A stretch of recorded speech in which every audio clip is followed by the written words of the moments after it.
Hello, everybody. It's Ron over here at Becoming Enlightened Together, and we're here to do another rune reading.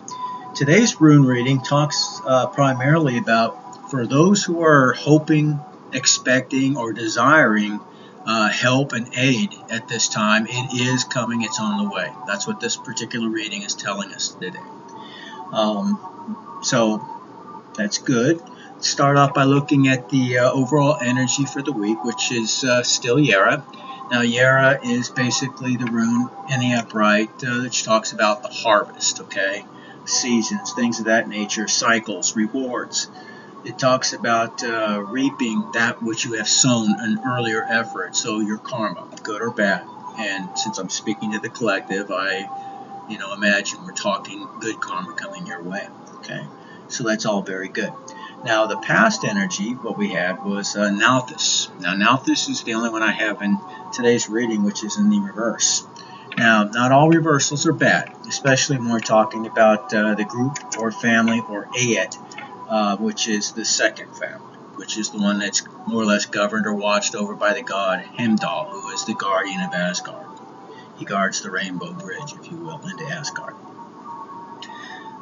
And he has the most astounding vision, the most astounding hearing abilities. He can see for 100 miles. He can hear, the grass growing and things of that nature, as the poetic Eddas speak of, and so on. So he is the ultimate guardian in regards to that. But his particular group of 8 runes are more like yin and yang type of runes, in the sense that they always show both good and the shadow of the good, in terms of what we can see in peaks and valleys in everyday life for people. Not everything is always good, not everything is always bad. So we have good and bad, or ebbs and flows, if you will. Okay. And in regards to that, that's what Nalthus talks about. So even in the reverse, it's not necessarily bad. It's not exactly good in this particular case either. So I just want to make a point. But what Nalthus in the reverse stands for is going in the wrong direction, somebody who's possessive, in distress, inappropriate behavior, constraints of freedom perhaps, drudgery, needs, necessities, poverty, starvation, and that means emotional starvation as well as physical starvation. And talks about extremes. So again, some of this energy is obviously speaking to the cross watchers out there as well, because I don't imagine most of the collective is going through something to this, but you may have come out of that and now you are entering in a more prosperous time. So it could be looked at either way. Either we are talking about the karmic, once again, or karmics, who are involved in our particular lives. And we all have people that are basically, put in our life to help us to grow, or people that challenge us. Sometimes they challenge us in the worst imaginable ways to help us to grow. Okay, that's the karmics in our life that I'm talking about. Some are actually psychic vampires. Some of them are literally, for lack of a better way of putting it, demon possessed. Okay, and yes, I've had that in my life, literally. So it is a truth. They're like the empty vessels, the Agent Smiths of the Matrix, if you're familiar with that movie. The empty vessels, the agents can jump in and out of anytime they want to and control them, okay? Take them over. And that's the way some of these people who are in karmic energy, they're basically empty vessels. And if they're dealing with extremely dark magic, that could be more of a truth than just a metaphor. It could be quite literal, in fact. Okay? Now, our present energy is that of Manes. Now, Manes, again, is in the, it's actually in the third group or family, the third Ayat. Okay, so, now Manes, it talks, I hope you saw that. I need to slow down a little bit. That's the way Manes looks. Okay. And basically talks about, humanity, the self, friends, enemies. It talks about altruism, uh, creativity, and attitudes towards one another, theirs towards you as well as yours towards them. Social order, intelligence, talks about the divine structure of things, awareness, and again, expecting to receive help or aid at this time. Okay, that's the present energy. So it's very positive in many ways. It talks about our day-to-day, our interactions with other people, how they can affect us, how they see us, how we see them, um, cooperation with them, what we can achieve with that, or what happens when people challenge us. But in this particular case, it is talking about you're probably going to be receiving this much needed, help from, people around you, whether they're friends, whether they're, acquaintances, or perhaps people at work. It doesn't really specify, but, and of course, it'd be different for everybody anyways. Now, in terms of our obstacles and challenges, what we have is Degas. Degas also is in the third group family or Ayat.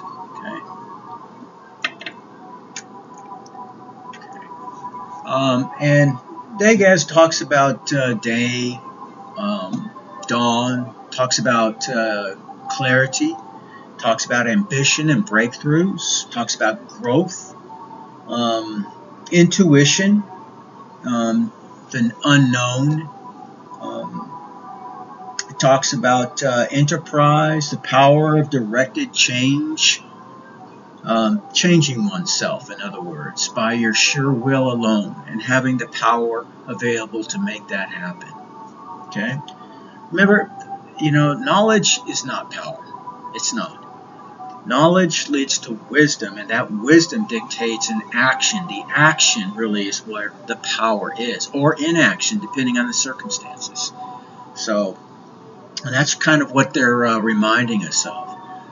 You can't just wish something into being in and of itself or by itself. You have to put some effort forward, in regards to that, as minor or major as that might be. You're working in accordance with your will, which means that you're actually working with the universe, for lack of a better way of putting it, and it's taking you seriously in terms of your desire for that something. If you just sit back on your laurels and say it's, whatever, it may still manifest in time. I can't say it never will, but for the most part, it does require some type of physical manifestation or act on your part, to start that process, that energy moving in that direction. Okay? You speak it into existence, and you do something, along with that, those words. Okay? I mean, even in magic, for example, you're uttering the incantations, the spells, whatever the case may be, but you're also putting energy out there in some form of physical manifestation, some type of ritual, whether it's sexual, whether it's something else. Okay? But it requires some form of energy output in order to get that ball rolling, so to speak. So Degas also talks about not only transformations, but it talks about security, talks about growth and balance, where two opposites meet. As you can see, Degas kind of looks like an hourglass that's placed on its side, so to speak. So that place in the middle where those two triangles meet, that is the opposites coming together in some form of harmony or mutual understanding. That's kind of what it's getting at. Alright, so what we have as far as our help and advice is Laguz. And Laguz also in the upright. Okay.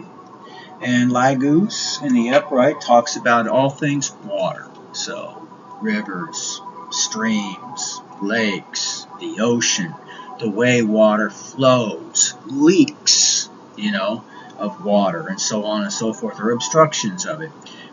Anytime we talk about water, as I say every time this comes up, Water is also reflective in the spiritual realm of emotions, okay? So think in terms of emotional things. Your psychic abilities are very much associated with emotional content, and that's why it's usually associated with the feminine side of the yin and yang, if you will. Femininity is the psychic side of our being, okay? It talks about,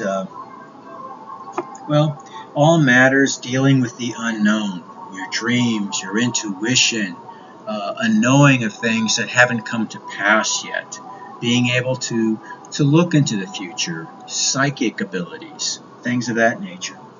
So not only intuitive, but also psychic abilities. In fact, it's one of the runes that we use in terms of magically when you're trying to manifest that type of a thing, intuition or looking into the future, so to speak, or in some cases maybe the past.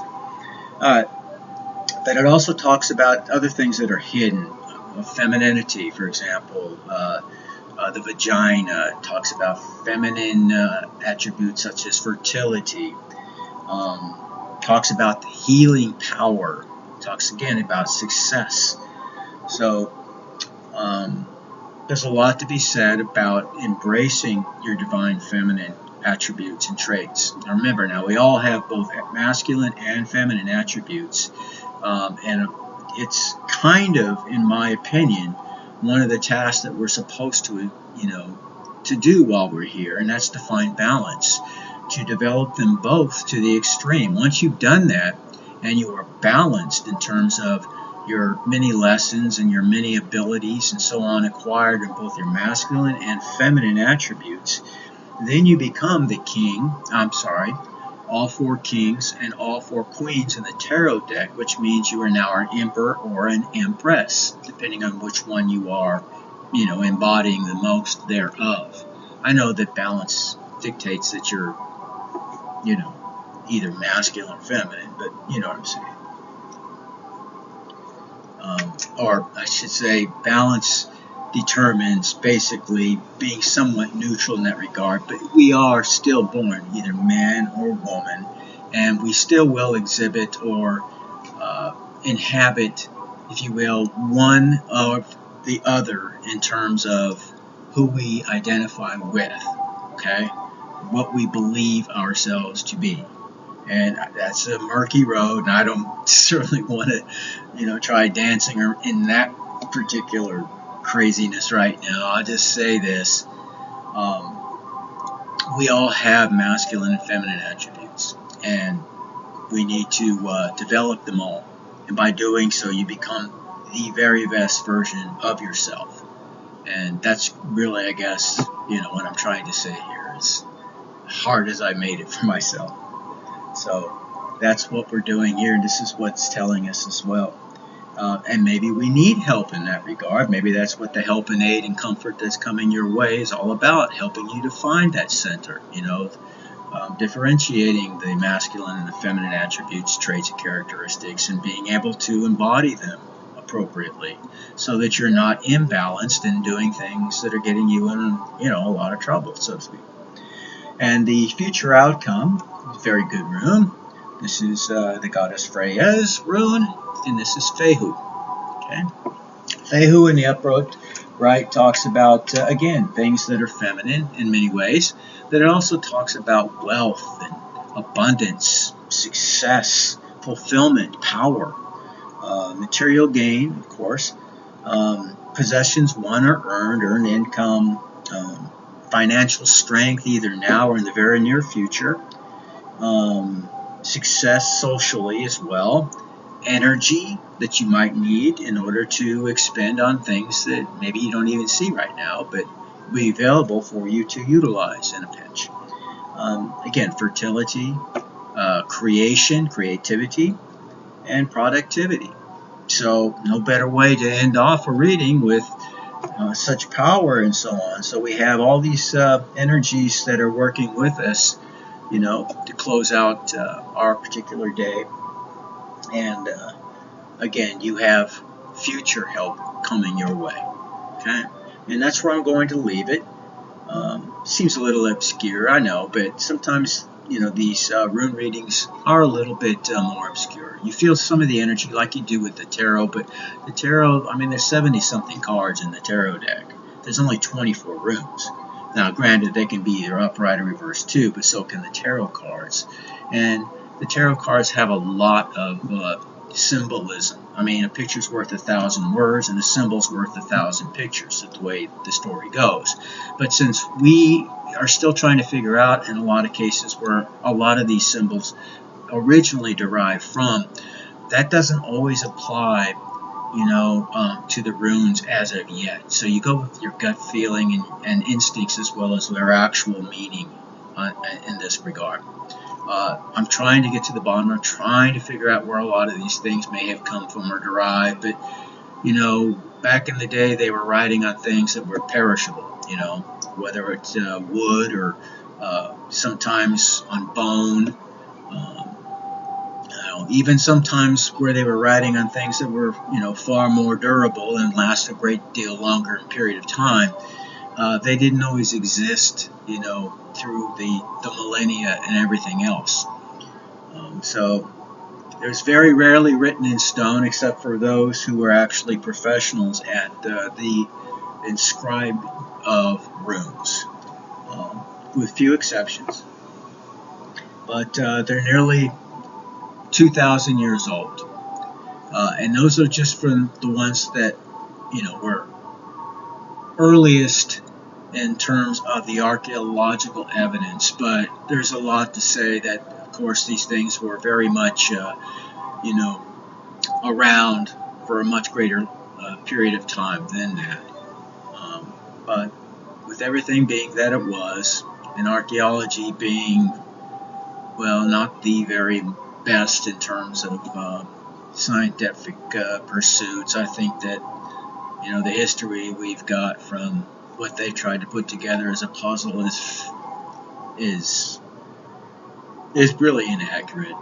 But that's my personal perspective, and I don't have the time to develop that here and now. I'll just say that there's a lot more that we don't know about our past as a species than we actually do know. And for them to claim that they have the answers in any, academic establishment in regards to that is denying some of the obvious, telltale signs that we don't really know a lot of, our earliest, time. I mean, archaeologists are discovering things that keep pushing the timeline back further and further and further. And we can see that also in the archaeological evidence in terms of the structures, which I don't believe, for example, many of the cultures that are given credit for building, this structure or that structure were the ones that actually built those structures. I believe that those, after some type of calamity that's befallen humanity, had occupied those particular areas. They found them and perhaps took them as their own. Some of these cultures admit candidly they did not build those structures. They were there when they got there, kind of a thing. So we're talking about potentially Atlantean and pre-Atlantean type of cultures that may have existed that we find literally displayed in every major continent. I mean, we find them in some of the most obscure places, in places like Russia, places in India, places, of course, Central and South America. They're finding more and more of every year. Mexico, just everywhere. They're finding them everywhere. And I don't know, if you're like me, you find this kind of thing fascinating, trying to put the puzzle together of who we really are, where we really came from, what the truth is on any matter. And whether we're talking about runes, or we're talking about us as a species, whether we're talking about, the meaning of life in general or whatever, if you're prone like I am to, spend any amount of gray matter in that particular pursuit of truth, and you understand what I'm trying to say, even though I'm butchering it right now. And this is what drives me to look into other things, such as divination and everything else. I know that I come from distant relatives that have had these abilities. And it may only be one person, in a bloodline, each generation that has certain types of gifts or what have you. And unfortunately causes sometimes envy and anger and everything else when other people believe that somehow that, you're riding the high horse or whatever the case may be, and why don't I have that ability, or why am I not blessed, or I should be the blessed one, or they're not worthy, or whatever. I can't say why. I don't know why. Maybe it's because I wasn't as concerned about being somebody that pleases everybody around me all the time, rather than trying to discover the truth of things. Being authentic without even realizing it at the time. While everybody else was just trying to fit inside of other people's molds. Maybe that's why you were chosen, And I'm speaking to other chosen ones that are out there. And I use that term because it's one that, is thrown out here in the, spirituality quite a bit. So you're familiar with it. I don't particularly like that because I have no way of substantiating it or proving, being chosen. I just have, the fact that I have a faith. I have gotten through every obstacle, even though others may have folded, okay, because of this. I have gotten around certain things that were designed to destroy me, and I presume many of you have also gone through and have done the same. That's what I would call somebody who's chosen, even though it may be that somebody who's just more open to truth, more than being ran by other people's interpretation of what that is and listening to what they say you're supposed to do, or how you're supposed to think, or what you're supposed to feel or not feel, what you're supposed to do because I say so. Most of us are rebels in a lot of ways, and that's not a bad thing.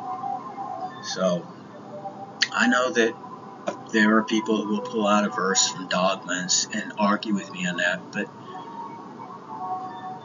I would argue back. I know those verses. I do. And I understand those verses. But I know that there's more to that story than most of the people who are pulling that dogma out seem to realize.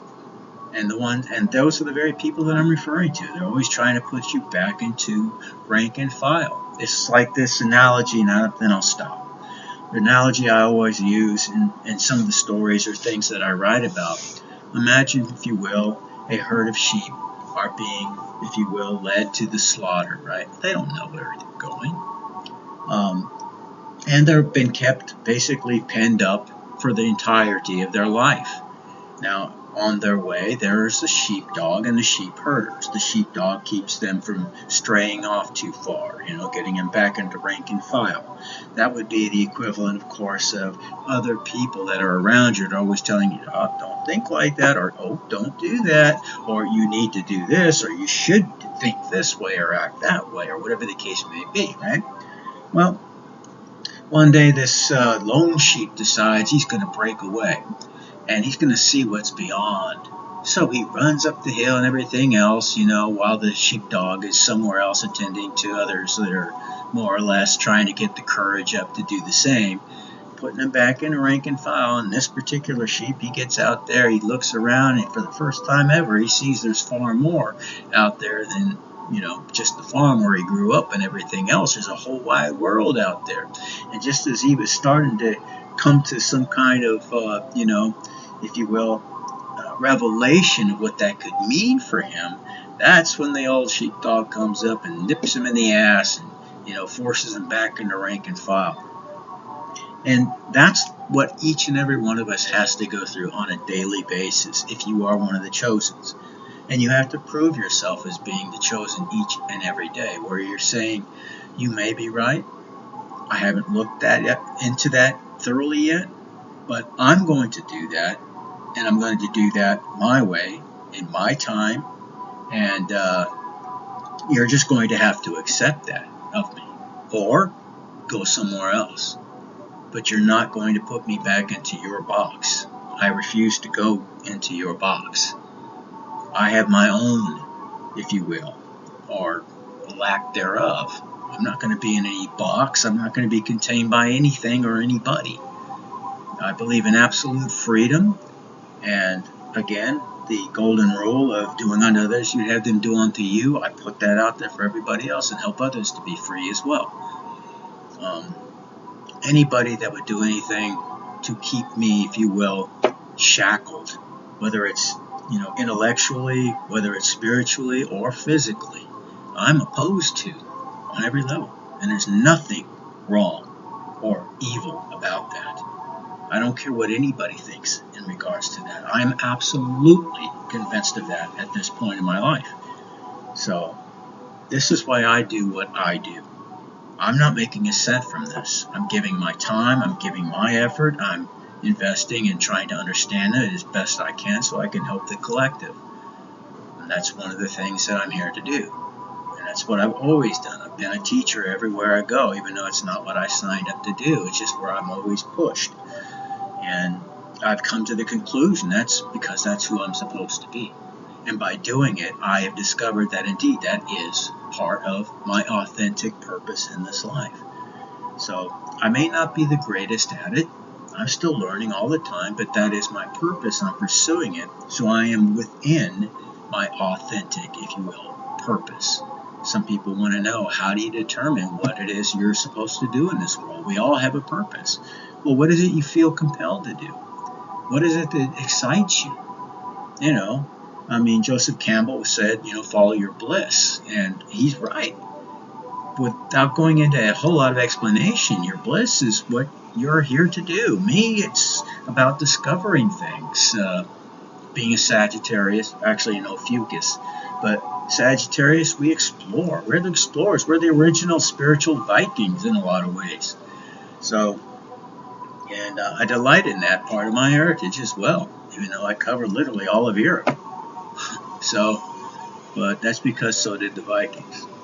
But I have ancient lineage, even though we've only gone back a few hundred years as far as what we're able to, dig up. I can tell by my DNA that I have been around a long, long time. So I want to give respect to my ancestors because I am the summation of all my previous ancestors in terms of my blood.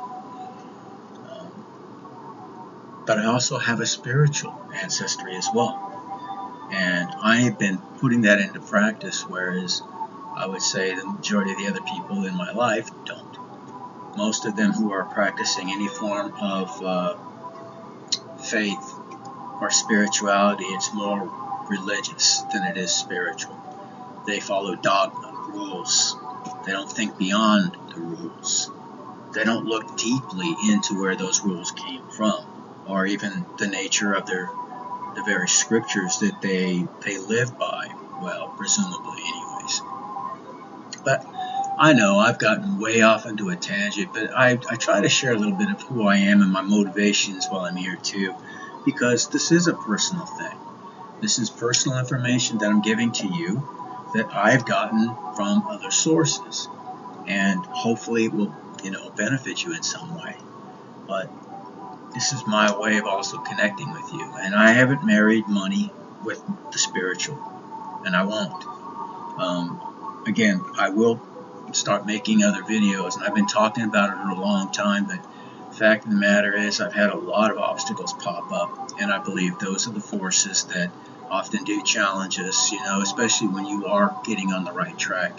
You will be challenged. From the Gnostic perspective, the Archons are going to throw every obstacle at you that they possibly can to keep you from being able to free others, or yourself for that matter. And it always comes at a cost, a lot of testing. So just be firm, be strong, don't give up, don't give in, never retreat, never surrender. death before dishonor, all that kind of stuff, all the things that really make us all, if you will, inspired, like when you watch movies such as Braveheart, or The Patriot. I love Mel Gibson as a director. He always touches me. Or whether you're watching 300, and any other type of going against the odds and everything else, but showing courage and strength beyond just physical ability. You're showing the actual strength of the human spirit, which exceeds any possible physical limitations. So, anyway, I'll leave you alone with that, and you can go ahead and call me names, whatever. It's cool, I get it. I ramble. Anyways, I wish you all victory, and in the very, very distant future, we'll see you all in Valhalla, where we all gather together for that final battle, good versus evil, if you will. It's never the final battle. It's just the end of another huge cycle and the beginning of a new one, or Yuga, in terms of the way the Hindus look at it. They have another fascinating culture, which I'll share with you sometime. And I share a lot of Buddhist and Hindu beliefs as well. So I look at all the world's religions. Anyway, I'm getting off another tangent.